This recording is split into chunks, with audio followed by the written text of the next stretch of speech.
Before we get into graphing some log functions, I just wanted to review a little bit again about how to use the calculator for some of these. Okay, when the base is 10, you can use a calculator. You just type it into the calculator. Okay, the problem is they're not all base 10. There is a way to get around the base 10 using the change of base formula. Now this is not on your formula sheet, but really you don't need to know this because I'm going to show you how to solve log equations, and this actually is just one of those methods. But for now, let me just show you the shortcut.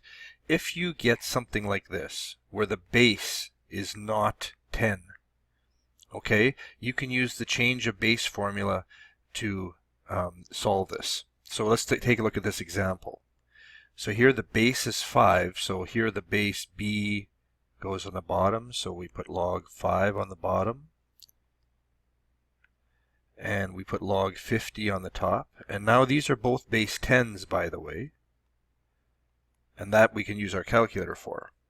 Okay, so you would just type this into the calculator and we'll get an answer. So let's try that.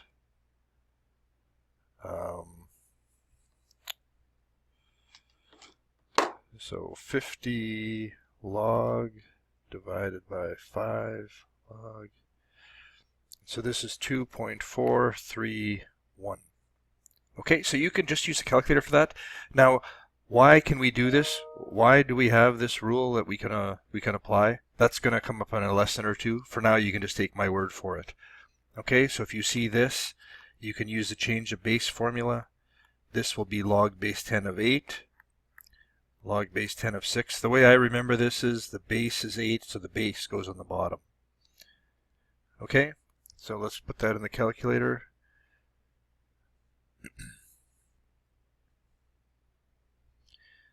So you get 0.862. Okay, so that's just a little side note if you're evaluating these. Now notice you will need your calculator for this, so this will be a calculator section of the test. This will not. Graphing.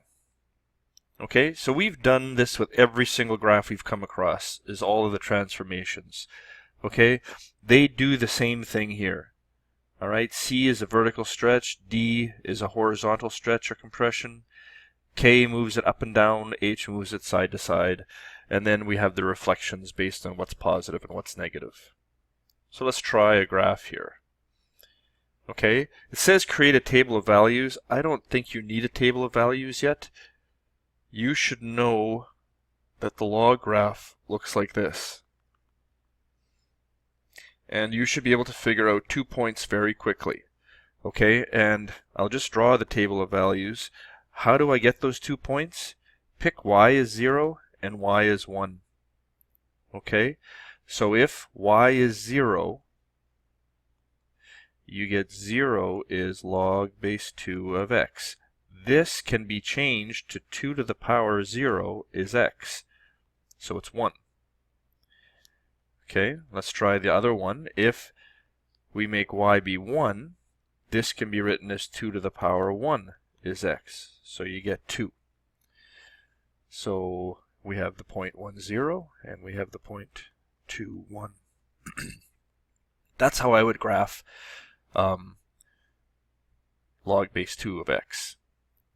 Okay, now how is this graph going to be similar?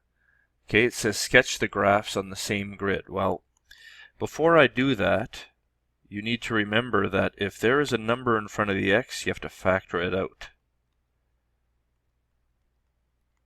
So you get this. So there are two things that are happening. What does this do to the graph? What does this 2 do? This is a horizontal compression. Right? Remember the x acts backwards, so you're going to divide by 2. What does this half do? This is going to be right a half. Okay? Now I think we're going to do those in 2 steps. Let's do the horizontal compression divide by 2 first. So 1 becomes a half, 2 becomes 1, and so you have this graph. By the way, the asymptote doesn't change because if we divide 0 by 2, it's still the same.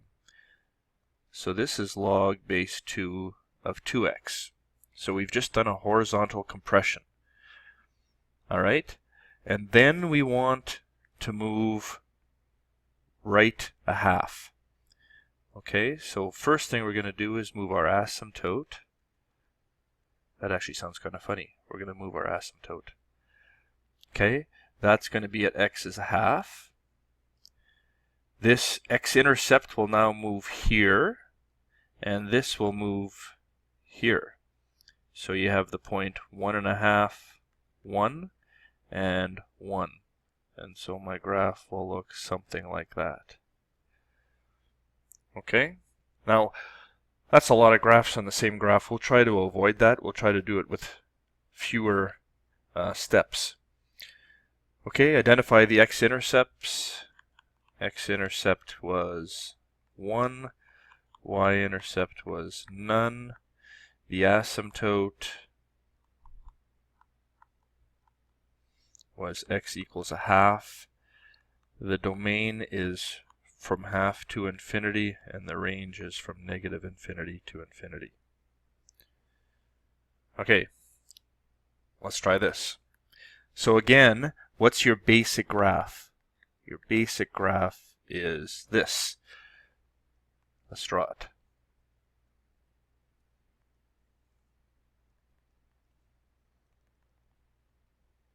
Okay, now you can draw that really lightly. You don't need to draw that. We're just going to use that to make our transformations. Okay, now there's two transformations. There's this and this. The first one, if we just apply this negative, what does that do? Well, that will be a vertical, because it's outside the function, right? Here's the function. It's outside, so it affects the y. Vertical flip. So it looks like that. Okay, and then we will do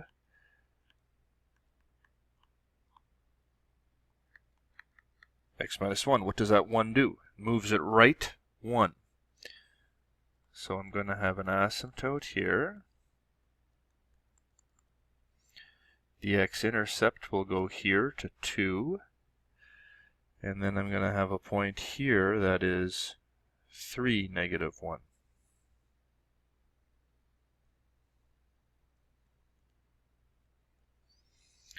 Okay.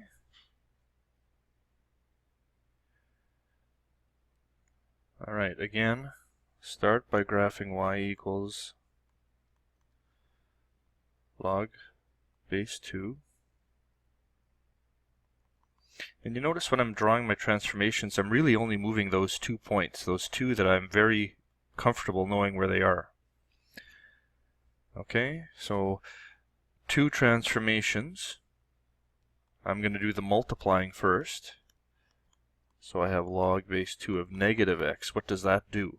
That's a horizontal reflection. So the asymptote will be the same, but this 1 will become negative 1, and 2, 1 will become negative 2, 1.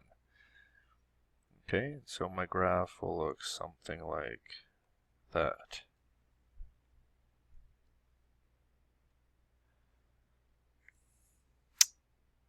Okay, and then what does this plus 2 do? Well, maybe you'd like that 2 to be over here instead. Either way, it doesn't matter. It's going to move down 2. So looking at our graph here, it will not change the asymptote. That's still going to be there. This point will be down 2, so it's now going to be negative 1, negative 2. This point will be down 2. It's going to be negative 2, negative 1.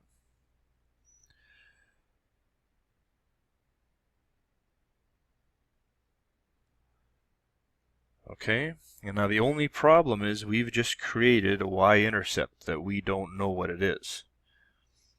Okay, so let's see if we can figure out what is the y-intercept. The y-intercept, you make x be 0. Okay. Well, do we know what this is? Sorry, I don't want, that's totally a mistake. I want the x-intercept, not a y-intercept. See, if we were in class, you guys would have told me that I was just making a mistake there.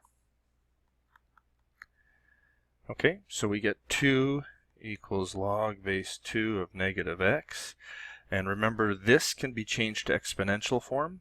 2 to what power is negative x? 2 to the power 2 is negative x.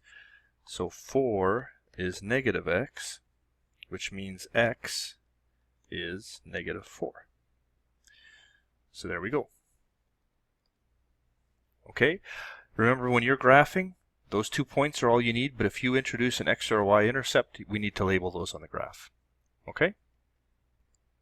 So, a little bit of practice time.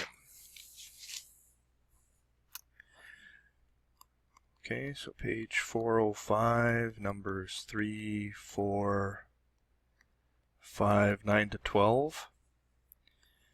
You can also do page 413, numbers 1 to 11. All right, good luck.